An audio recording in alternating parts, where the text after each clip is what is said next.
Oh, I don't know. Let's just let's go wild. Just fill that on the fly.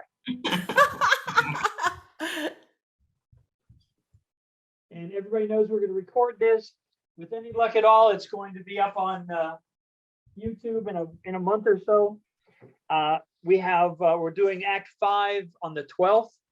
I'll be posting the roster probably within the week, and we'll have Acts 2, 3, 4, and hopefully even 5 recorded.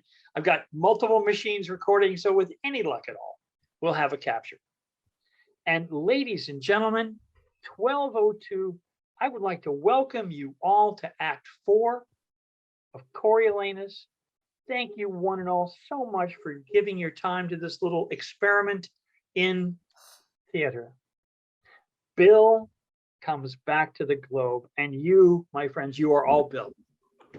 Okay, Act 4, Scene 1, before the gate of the city.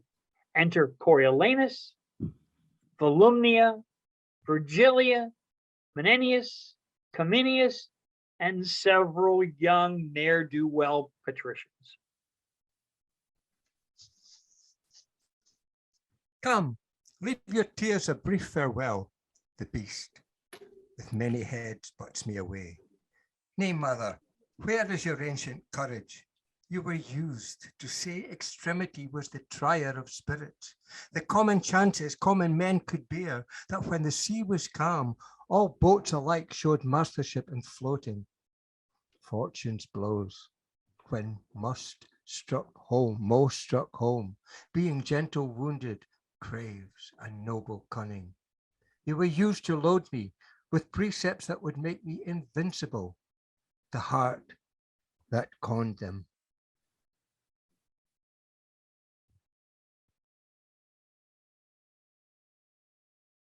Virgilia? Oh, heavens, heavens! Nay, prithee, woman. Now the red pestilence strike all trades in Rome, and occupations perish. What? I shall be loved when I am lacked? Nay, mother, resume that spirit when you were wont to say, if you had been the wife of Hercules, 6 of his labors you'd have done, and saved. Your husband so much sweat, Cominius. Droop not. Adieu. Farewell, my wife, my mother. I'll do well yet. Thou old and true Menenius, thy tears are salter than a young man's, and venomous to thine eyes. My sometime general, I have seen thee stem, and thou hast oft beheld hard-hardening spectacles. Tell these sad women, 'tis fond to wail inevitable strokes, as 'tis to laugh at them. My mother, you walk well. My hazards still have been your solace, and believed not lightly, though I go alone, like to a dragon that his fen make feared and talked of more than seen. Your son will exceed the common, or be caught with cautelous baits and practice. My first son, whither wilt thou go? Take good Cominius with thee a while. Determine on some course, more than a wild exposure to each chance that stands in the way before thee. Oh, the gods! I'll follow thee a month, and devise with thee where thou shalt rest, that thou mayst hear of us and we of thee. So if the time thrust forth a cause for thy repeal, we shall not send o'er the vast world to seek a single man, and lose advantage, which doth ever cool the absence of the needer. Fare you well, thou hast years upon thee, and thou art too full of the war surfeits to go rove with one that's yet unbruised. Bring me but out at gate. Come, my sweet wife, my dearest mother, and my friends of noble touch, when I am forth, bid me farewell and smile. I pray you come. While I remain above the ground, you shall hear from me still, and never of me aught but what is like me formerly. That's worthily. As any ear can hear, come, let us not weep. if I could shake off but 7 years from these old arm and legs, by the good gods, I'd whip thee every foot. Give me thy hand. Come. Scene 2, Rome. A street near the gate. Enter Sicinius, Brutus, and an aedile.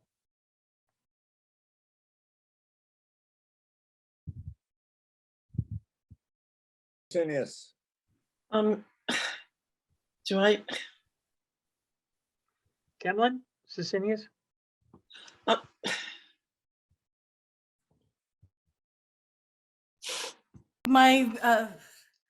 Bid them all home. He's gone, and we'll know further. The nobility are vexed, whom we see have sided in his behalf. Now we have shown our power. Let us seem humbler after it is done than when it was a doing. Bid them home. Say their great enemy is gone, and they stand in their ancient strength. Dismiss them home. Here comes his mother. Let's not meet her. Why? They say she's mad. They've taken note of us. Keep on your way. Oh, you're well met. The hoarded plague of the gods requite your love. Peace, peace, be not so loud. If that I could for weeping, you should hear. Nay, and you shall hear some. Will you be gone?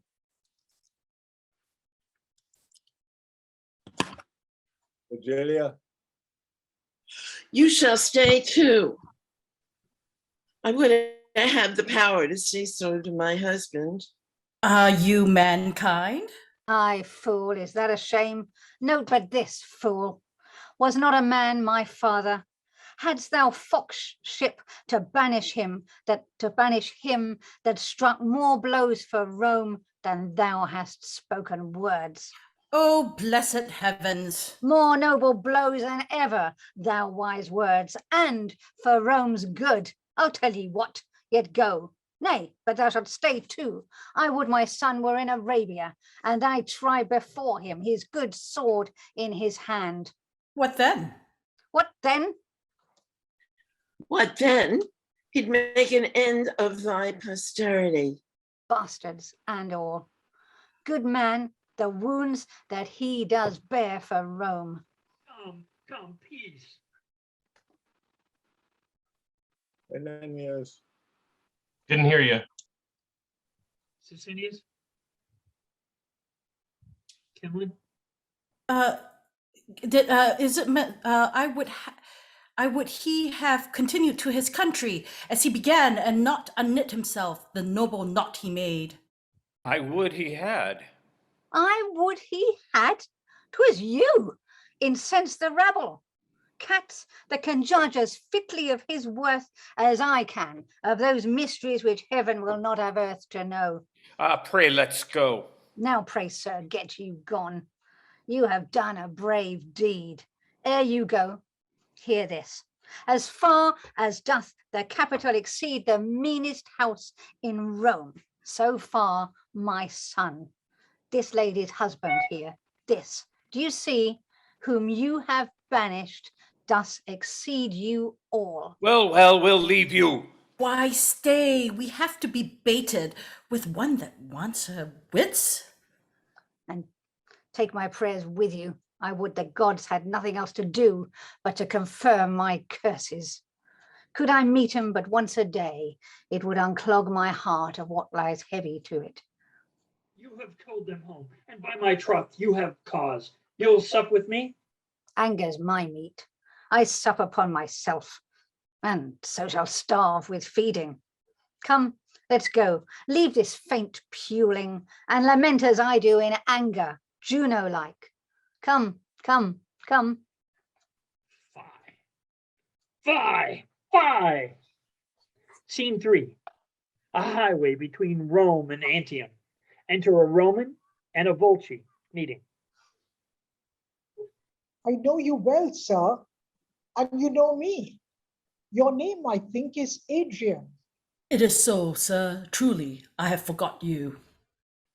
I am a Roman, and my services are, as you are, against them. Know you not me? Know you Nicanor, neither? Nicanor, no. The same, sir. You had more beard when I last saw you, but your favor is well approved by your tongue.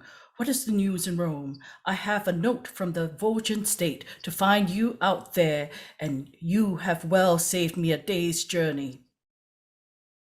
There had been in Rome strange insurrections, the people against the senators, patricians, and nobles. Hath been. Is it ended then? I'll state things not so. They are in most warlike preparation, and hope to come upon them in the heat of their division. The main blaze of it is past, but a small thing would make it flame again. For the nobles received so to heart the banishment of that worthy Coriolanus that they are in a ripe aptness to take all power from the people and to pluck from them their tribunes forever. This lies growing. I can tell you it is almost mature for the violent breaking out. Coriolanus banished. Banished, sir. You will be welcome with this intelligence, Nicanor. The day serves well for them now. I have heard it said the fittest time to corrupt a man's wife is when she has fallen out with her husband. Your noble Tullus Aphidius will appear well in these wars, his great opposer Coriolanus being now in no request of his country. He cannot choose. I am most fortunate thus accidentally to encounter you. You have ended my business, and I will merrily accompany you home. I shall, between this and summer, tell you most strange things from Rome, all tending to the good of their adversaries. How you an army ready, say you? A most royal one, the centurions and their charges distinctly billeted, already in the entertainment, and to be on foot at an hour's warning. I'm joyful to hear of their readiness, and am the man, I think, that shall set them in their present action. So, sir, heartily well met, and most glad of your company. You take my part from me, sir. I have the most cause to be glad of yours. Well, let us go together. Scene 4. Antioch. Before Aufidius's house. Enter Coriolanus in mean apparel, disguised and muffled. A goodly city is Antium, city. 'Tis I that made the widows many an heir. Of these fair edifices before my wars have I heard groan and drop. Then know me not, lest that my wives with spits and boys with stone and puny battle slay me. Enter a citizen. Save you, sir. And you, And you, direct me, if it be your will, where great Aufidius lies. Is he in Antium? He is, and he feast is, the nobles and of the feast the state. nobles of the state at his house this night. Which is his house, beseech you? Is This here here before before you. you. Thank you, sir. Farewell. O world, thy slippery turns, friends now fast sworn, whose double bosoms seem to wear one's heart, whose house, whose bed, whose meal and exercise are still together, who twin, as twere, in love, inseparable, shall within this hour on a dissension of doit break out, to bitterness and enmity. So fell as foes, whose passions and whose plots have broke their sleep, to take the one, the other, by some chance, some trick not worth a nig, shall grow, dear friends, and interjoin their issues. So with me, my birthplace hate I, and my loves upon this enemy town, I'll enter. If he slay me, he does fair justice. If he give me way, I'll do his country service. Scene 5. Antium. A hall in Aufidius's house. Music within. Enter a servant. Wine, wine, wine. What service is this here? I think our fellows are asleep. Enter a second servant. Enter a second servant. Where's Cotus? My master calls for him. Cotus! Enter Coriolanus. A goodly house. The feast smells well, but I appear not like a guest. What would you have, friend? Whence are you? Here's no place for you. Pray, go to the door. I have deserved no better entertainment in being Coriolanus. Re-enter a second Whence servant. are you, sir? Has the porter his eyes in his head that he gives entrance to such companions? Pray, get you out. Away! Away, get you away. Now thou art troublesome. Are you so brave? I'll have you talked with anon. Enter a third servant. What fellow's this? A strange one as ever I looked on. I cannot get him out of the house. Prithee, call my master to him. What have you to do here, fellow? Pray you avoid the house. Let me but stand. I will not hurt your hearth. What are you? A gentleman. A marvelous poor one. True, so I am. Pray you, poor gentleman, take up some other station. Here's no place for you. Pray you avoid. Come. Follow your function. Go and batten on cold bits. What, you will not? Prithee, tell my master what a strange guest he has here. And I shall. Where dwellest thou? Under the canopy. Under the canopy? Aye. Where's that? And in the city of kites and crows. In the city of kites and crows? What an ass it is. Then dost dwell with daws too. No, I serve not thy master. How, sir? Do you meddle with my master? Aye, 'tis an honester service than to meddle with thy mistress. Thou pratest and pratest, serve with thy trencher. Hence, Where is this fellow? Here, sir. I'd have bitten him like a dog, but for disturbing the lords within. Whence comest thou? What wouldst thou? Thy name? Why speaks not? Speak, man! What's thy name? if Tullus not yes knowest me, and seeing me, does not think me for the man I am necessity, command me name myself. What is thy name? A name unmusical to Volscian's ears, and harsh in sound to thine.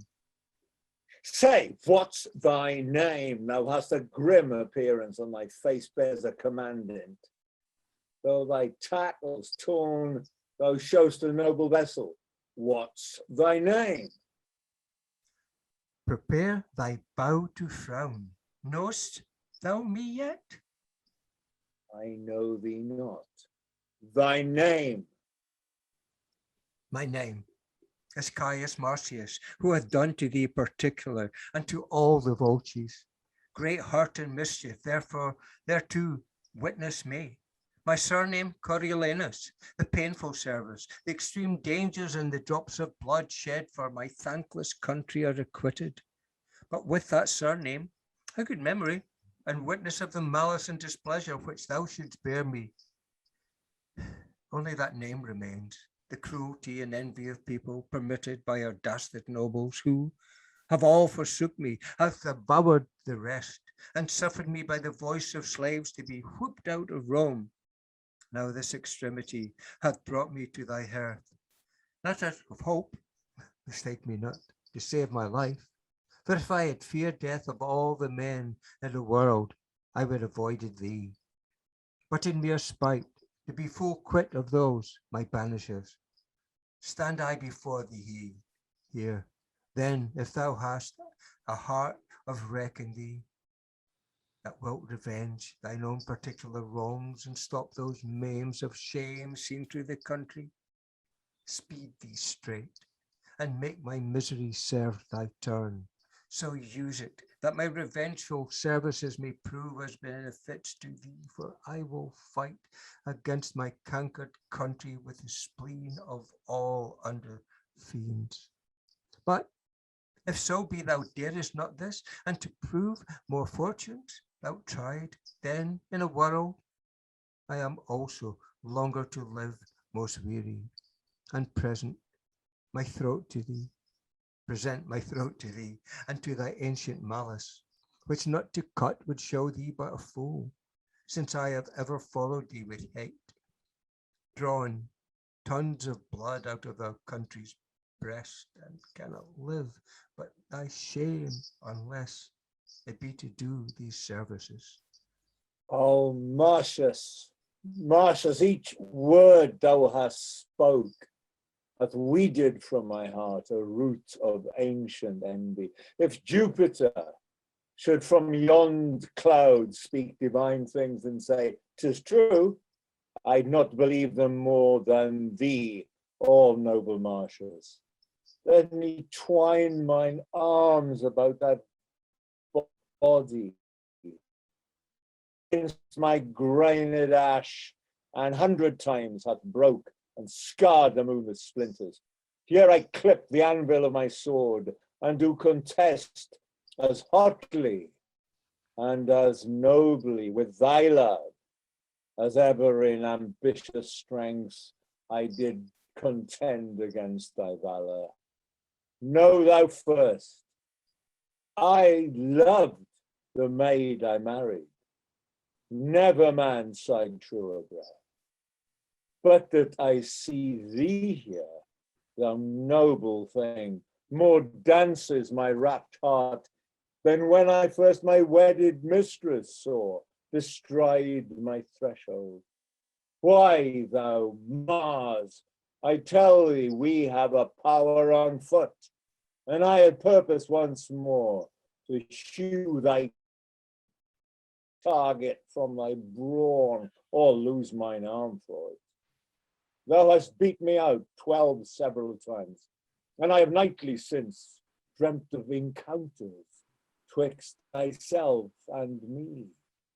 We have been down together in my sleep, unbuckling helms, fisting each other's throats, and waked half dead with nothing.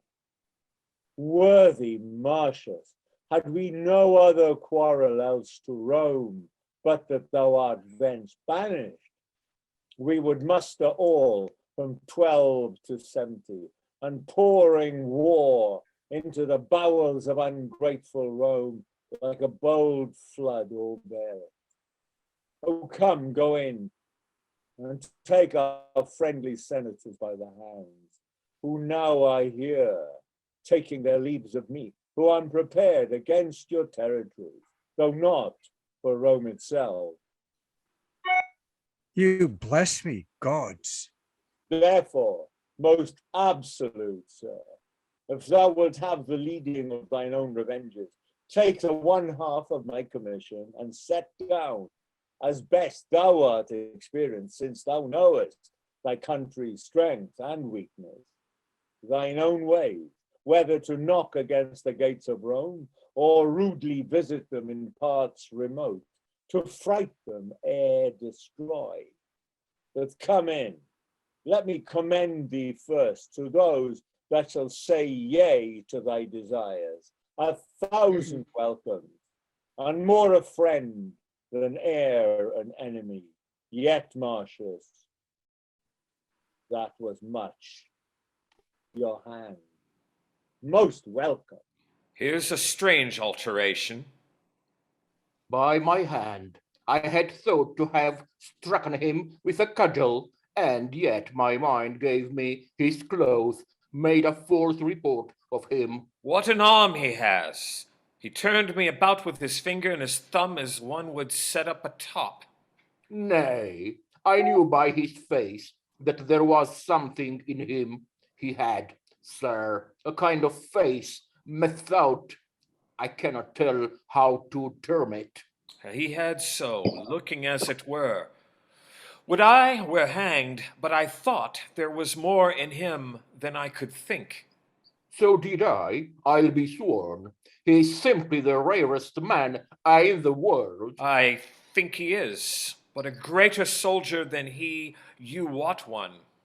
Who, my master? Nay, it's no matter for that. Worth 6 on him. Nay, not so neither, but I take him to be the greater soldier. Faith, look you, one cannot tell how to say that. For the defense of a town, our general is excellent. Aye, and for an assault too. Oh, slaves, I can tell you news. News, you rascals. What? Let's partake. I would not be a Roman of all nations. I had as lief to be a condemned man. Wherefore? Who?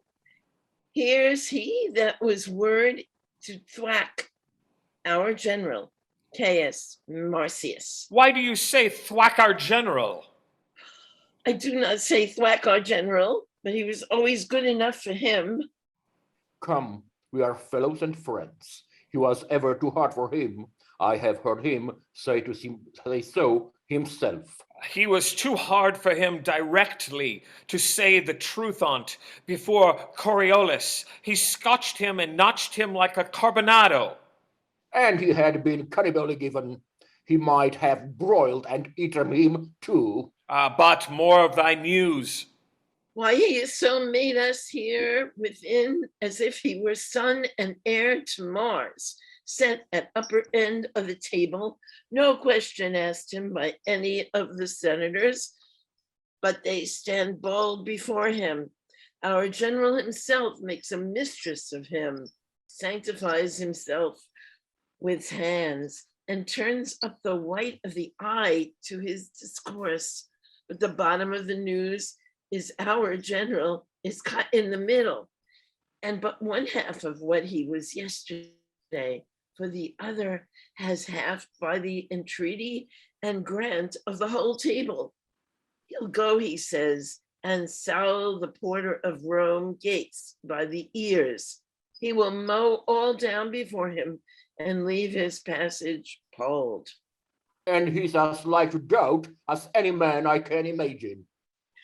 Don't, he will don't, for look you, sir, he has as many friends as enemies, which friends, sir, as it were, durst not, look you, sir, show themselves, as we term it, his friends, whilst he's in dejectitude. Directitude, what's that? But when they shall see, sir, his crest up again, and the man in blood, they will out of their burrows like conies after rain, and revel all with him. But when goes this forward? Tomorrow, today, presently, you shall have the drum struck up this afternoon. 'Tis as it were parcel of their feast, and to be executed ere they wipe their lips. Why, then we shall have a stirring word again. This peace is nothing but to rust iron, increase tailors, and breed ballad makers. Let me have war, say I. It exceeds peace as far as day does night. It's sprightly walking, audible and full of vent. Peace is a very apoplexy, lethargy, mulled, deaf, sleepy, insensible, a getter of more bastard children than war's a destroyer of men. 'Tis so, and as war in some sort may be said to be a ravisher, so it cannot be denied, but peace is a great maker of cuckolds. Aye, and it makes men hate one another. Reason, because they then less need one another. The war is for my money. I hope to see Romans as cheap as Volscians. They are rising. They are rising. In. In. Scene 6, Rome, a public place. Enter Sicinius and Brutus. We hear not of him, neither need we fear him. His remedies are tame, the present peace and quietness of the people, which before were in wild hurry. Here do we make his friends blush that the world goes well, who rather had, though they themselves did sever by it. Behold, dissentious numbers pestering streets, than see our tradesmen singing in their shops and going about their functions friendly. We stood to it in good time.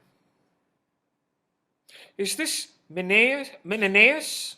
'Tis he. Oh, he is grown most kind of late. Enter Menenius.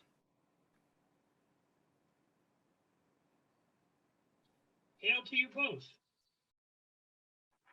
Your Coriolanus is not much missed, but with his friends the Commonwealth does stand, and so would do were he more angry at it.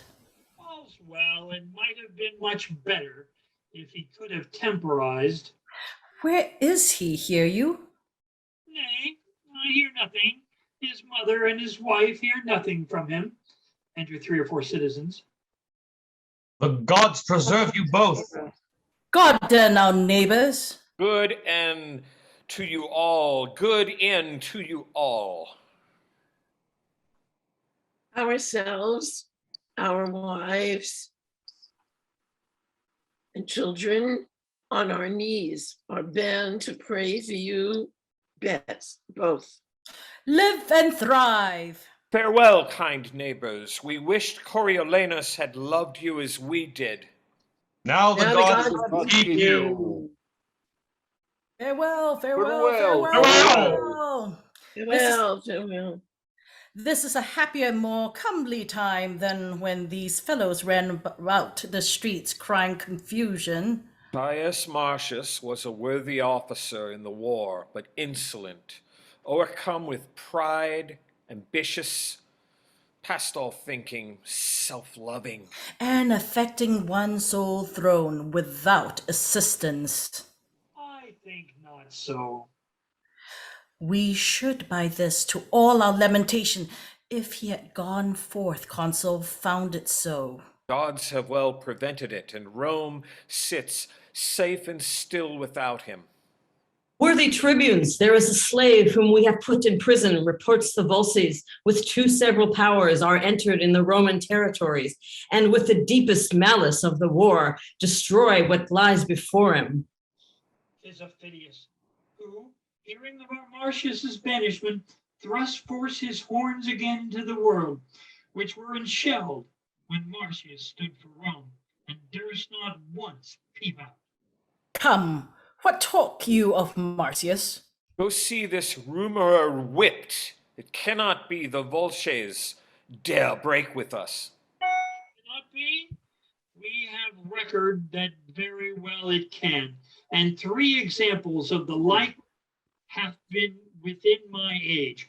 But reason with the fellow before you punish him, where he heard this, lest you shall chance to whip your information and beat the messenger who bids beware of what is to be dreaded. Tell not me.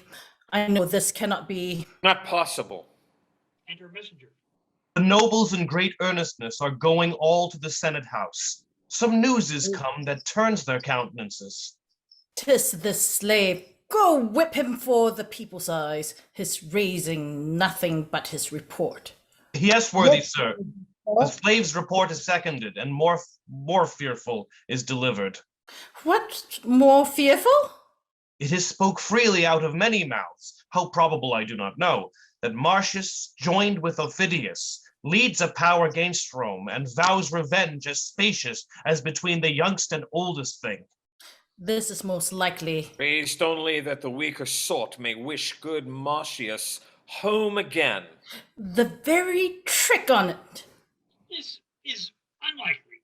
He and Aufidius can no more atone than violentest contrariety.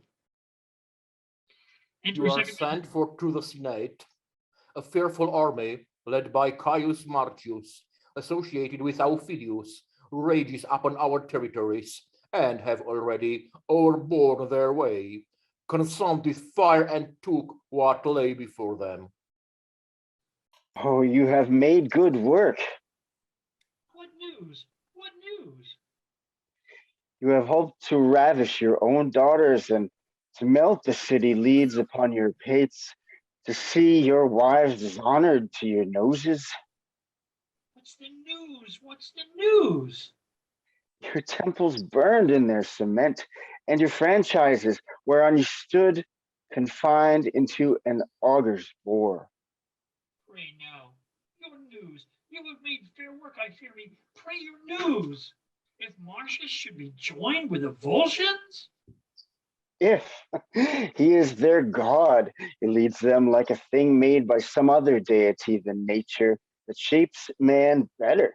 And they follow him against us rats with no less confidence than boys pursuing summer butterflies or butchers killing flies. You have made good work. You and your apron men, you that stood so much upon the voice of occupation and the breath of garlic eaters. He will shake your Rome about your ears. As Hercules did shake down mellow fruit, you have made fair work. But is it true, sir? Aye, and you'll look pale before you find it other. All the regions do smilingly revolt, and who resist are mocked for valiant ignorance and perish constant fools. Who can blame him? Your enemies and his find something in him. We are all undone, unless the noble have mercy. Who shall ask it? The tribunes can't do it for shame. The people deserve such pity of him as the wolf does of the shepherd. For his best friends, they should say, be good to Rome. They charged him even as those should do that had deserved his hate, and therein showed like enemies. 'Tis true. If he were putting to my house the brand that should consume it, I have not the face to say, beseech you, cease. You have made fair hands, you and your crafts. You have crafted fair. You have brought a trembling upon Rome, such as was never so incapable of help. Say not, we brought it. How? Was it we? We loved him, but like beasts and cowardly nobles gave way unto your clusters who did hoot him out of the city? But I fear they'll roar him in again. Tullus Aufidius, the second name of men, obeys his points as if he were his officer. Desperation is all the policy, strength, and defense that Rome can make against them. Enter a troop of citizens. Here comes the clusters. And is Aufidius with him? You are they that made the air unwholesome when you cast your stinking greasy caps in hooting at Coriolanus's exile? Now he's coming, and not a hair upon a soldier's head, which will not prove a whip. As many coxcombs as you threw caps up, will he tumble down and pay you for your voices. 'Tis no matter. If he could burn us all into one coal, we'd have deserved it. Faith, Faith, we we hear hear fearful news. For mine own part, when I said banish him, I said 'twas pity. And so did I. And so did I. And to say the truth, so did very many of us. That we did for the best. And though we willingly consented to his banishment, yet it was against our will. Ye goodly things, you voices. You have made good work, you and your cry. Shells to the capital? Oh, aye, what else? Go, masters, get you home. Be not dismayed.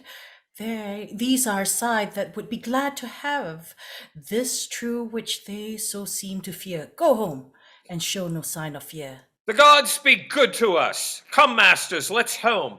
I ever said we were in the wrong when we banished him. So did we all. But come, let's home. I do not like this news. Nor I. Let's go to the capital. Would half my wealth would buy this for a lie. Pray, let's go. Scene 7. A camp, a short distance from Rome. Enter Ophidius and his lieutenant. I do not know what witchcraft's in him. Sorry, I thought I was lieutenant. I don't know who's lieutenant. I'm sorry. Oh. Who's Ophidius? I didn't- I thought Lieutenant is Jeffrey Cottrell.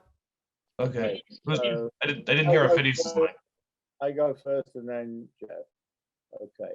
Do they still fly to the Roman? I do not know what witchcraft's in him, but your soldiers use him as the grace for meat, their talk at table, and their thanks at end. And you are darkened in this action, sir, even by your own. I cannot help it now, unless by using means I lame the foot of our design. He bears himself more proudlier, even to my person, than I thought he would when first I did embrace him. Yet his nature in that's no changeling, and I must excuse what cannot be amended. Yet I wish, sir, I mean for your particular, you had not joined in commission with him, but either have borne the action of yourself, or else to him had left it solely.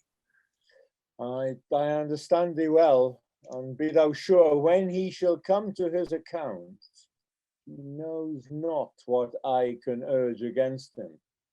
Although it seems, and so he thinks, and is no less apparent to the vulgar eye, that he bears all things fairly, and shows good husbandry for the Volscian state, fights dragon-like, and does achieve as soon as draw his sword, yet he hath left undone that which shall break his neck, or hazard mine, whenever we come to our account. Sir, I beseech you, think you he'll carry Rome? All places yield to him. There he sits down, and the nobility of Rome are his. The senators and patricians love him too. The tribunes are no soldiers, and their people will be as rash in the repeal as hasty to expel him thence. I think he'll be to Rome as is the osprey to the fish, who takes it by sovereignty of nature. First, he was a noble servant to them, but he could not carry his honors even. Whether 'twas pride, which out of daily fortune that attains the happy man, whether defect of judgment, to fail in the disposing of those chances which he was lord of, or whether nature not to be other than one thing, not moving from the cask to the cushion, but commanding peace, even with the same austerity and garb as he controlled the war. But one of these, as he has spices of all of them, not all, for I dare so far free him, made him feared, so hated and so banished. But he has a merit to choke it in the utterance. So our virtues lie in the interpretation of the time, and power, unto itself most commendable, hath not a tomb so evident as a chair to extol what it hath done. One fire drives out one fire, one nail, one nail. Rights by rights falter, strength by strength do fail. Come, let us away. When Caius, Rome is thine, thou art poorest of all, then shortly art thou mine. Bravo. Bravo.